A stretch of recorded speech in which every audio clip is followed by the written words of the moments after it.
Le jour où il y aura de l'inflation, parce qu'on était plutôt en manque d'inflation ces dernières années, le jour où l'inflation viendra, le Bitcoin montrera qu'il est une valeur refuge, les gens se rueront sur le Bitcoin. L'inflation est là, en tout cas les hausses de prix, et le Bitcoin a reculé depuis le début de l'année, il n'arrive plus vraiment à dépasser les 20 000 dollars. Est-ce que donc la réalité vient pas rattraper le fantasme? Est-ce que Bitcoin n'est pas en train d'échouer comme actif anti-inflation? Alors évidemment, Guillaume, je ne vais pas vous surprendre, je ne suis absolument pas d'accord avec vous. Et j'ai des éléments justement pour vous le prouver. Et on a vu justement ce qui s'est passé avec la livre sterling. Et en gros, le gouvernement anglais a annoncé justement des mesures pour protéger l'économie anglaise et notamment pour faire fonctionner la planche à billets comme d'habitude. Et effectivement, la réaction des marchés a été immédiate et d'ailleurs assez surprenante, je dois vous dire, parce que du coup, les volumes du coup dans la paire BTC, du coup livre sterling, ont explosé. Donc on voit que du coup cette logique d'impression monétaire illimitée fait que du coup les gens veulent se réfugier vers des actifs, disons, qui ont le potentiel de se protéger contre la perte du pouvoir d'achat. Et c'est ce qu'ont fait du coup les marchés en investissant massivement sur Bitcoin, en tout cas sur la paire Bitcoin livre sterling, qui du coup est quand même une paire majeure. Et en plus de ça, pour compléter un petit peu ma réponse, il ne faut pas voir du coup la protection contre l'inflation sur un prix à court terme. Encore une fois, on est sur un temps très long. Bitcoin a le potentiel de devenir un étalon monétaire mondial. Ce potentiel, évidemment, ne va pas se faire du jour au lendemain. Et il faut regarder sur des échelles beaucoup plus longues en termes de temps et ne pas se focaliser sur, effectivement, la réaction du prix à court terme et bien se positionner sur un temps beaucoup plus long pour voir l'efficacité de cette protection contre Oui. l'inflation. Protection contre l'inflation s'il n'y a pas parallèlement de resserrement monétaire. Est-ce qu'on peut imaginer un univers où on est de l'inflation sans resserrement monétaire? C'est la question. Parce que finalement, tout dépendra, tout continuera de dépendre de la stratégie des banques centrales, malgré tout. Complètement, c'est-à-dire qu'en gros, elles sont un peu entre le marteau et l'enclume. Soit on protège la croissance, soit on lutte contre l'inflation. Et finalement, les banques centrales doivent du coup jongler entre ces deux problématiques. Et effectivement, elles ont un pouvoir finalement de faire évoluer le prix du Bitcoin indirectement en fonction de leur comportement.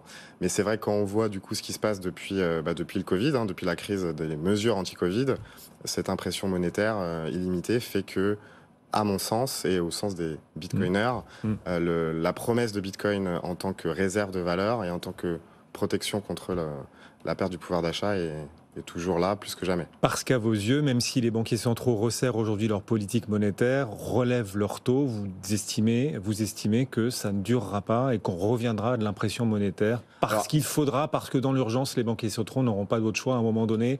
Un risque de crise financière, un risque de ralentissement trop fort de la croissance, tout cela les poussera à redevenir plus accommodants. C'est votre scénario. J'ai pas de boule de cristal, mais en tout cas, effectivement, le côté pompier pyromane, c'est quelque chose d'assez récurrent chez les banques centrales. Et après, c'est cette chaîne de Ponzi, finalement, on peut l'assimiler comme ça. Jusqu'où va-t-elle aller avant que ça éclate? Et effectivement, l'inflation, alors je vois Valentin qui sourit et qui est probablement d'accord avec moi. Il bouillonne, il bouillonne. Mais en tout cas, effectivement, cette phase d'inflation, finalement, ça fait longtemps qu'on en parle. Alors, effectivement, le gouvernement et les acteurs institutionnels disent que c'est à cause de la guerre en Ukraine, à cause de Poutine, etc. Mais nous, en fait, finalement, en tant que bitcoiners, ça fait longtemps qu'on le dit, et finalement, on est en train de le vivre. Donc, en fait, tout ce qui se passe en ce moment, même si effectivement c'est plutôt des mauvaises nouvelles pour l'économie en général, de notre point de vue, c'est plutôt très favorable pour Bitcoin. D'accord, bon, sauf que pour l'instant, ça ne se voit pas dans les cours du Bitcoin. Et vous dites Encore à long une terme, fois, ça se verra. Exactement, c'est dans une échelle de temps beaucoup Vous y plus croyez toujours, vous aussi, Valentin?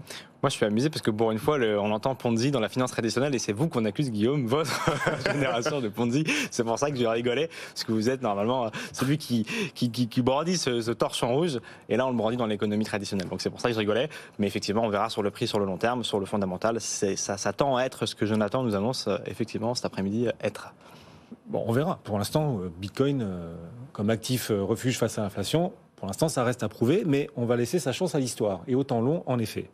Comme on laisse leur chance au marché, dans le temps long, c'est la même chose. La réglementation, on n'en a pas encore parlé. MiCA, adopté au Parlement européen, c'était avant-hier. Quels impacts est-ce que vous attendez de MiCA et de TFR pour les plateformes françaises? Vous en êtes une, Stackinsat, vous êtes à la tête de Stackinsat. Cette réglementation, comment vous la viviez? Alors pour nous, encore une fois, ça peut être polémique dans l'écosystème Bitcoin, parce qu'effectivement, nous, on est plutôt pour la réglementation. Stackinsat, on est compliance by design, hein, parce que lorsqu'on a lancé notre plateforme, on venait d'obtenir donc l'enregistrement PSAN, donc ça date du 29 septembre 2020. D'ailleurs, on est une des premières plateformes à avoir été enregistrée. Donc nous, c'est plutôt quelque chose de positif.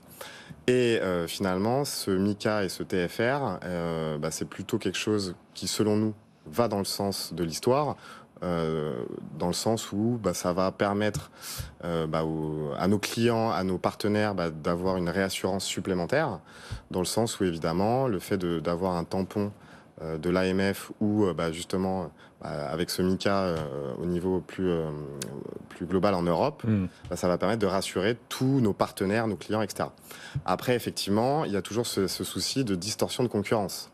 Parce que, nous, plateforme française, on va se conformer à la réglementation européenne, la future réglementation européenne, mais qu'en est-il des acteurs étrangers, finalement, où là, effectivement, on peut se poser la question, pourquoi est-ce que eux interviennent de manière sans souci, en fait, hein, sans être inquiétés. Et c'est vrai que ça, c'est un petit peu dérangeant, même très dérangeant, hein, pour être honnête avec vous, Guillaume.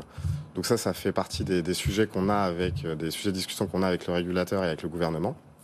Et l'autre point aussi qui peut être cette fois un peu plus négatif, c'est au niveau des nouveaux entrants. Parce que nous, en tant qu'acteurs historiques, finalement, c'est plutôt notre intérêt, vu qu'on est déjà bien installé, qu'on est financé, qu'on a une base de clients, etc. Donc c'est beaucoup plus facile, entre guillemets, même si ça reste compliqué, hein, d'aller chercher ce MiCA. Et entre-temps, nous, on ira chercher l'agrément PSAN, qui est différent de l'enregistrement. Donc avec Stackinsat, on espère faire partie des premières plateformes agréées PSAN. C'est un gros niveau supplémentaire d'exigence. Voilà, qui va nous permettre justement de basculer, parce qu'a priori, il y aurait une transposition très facile vers le MiCA. Mais pour les nouveaux entrants qui arrivent, moi je suis jeune entrepreneur, j'ai un nouveau projet, et j'arrive avec toute cette pile, j'allais dire d'emmerdements, si je peux me permettre, qui sont pas forcément faciles à gérer lorsqu'on débute un projet. Donc là, ça peut être aussi un problème pour les nouveaux entrants. Et c'est là où on peut aussi relativiser finalement tout ça. Mais en tout cas, nous, pour Stackinsat, c'est plutôt une bonne nouvelle et on va se conformer à la réglementation et on a hâte de ça.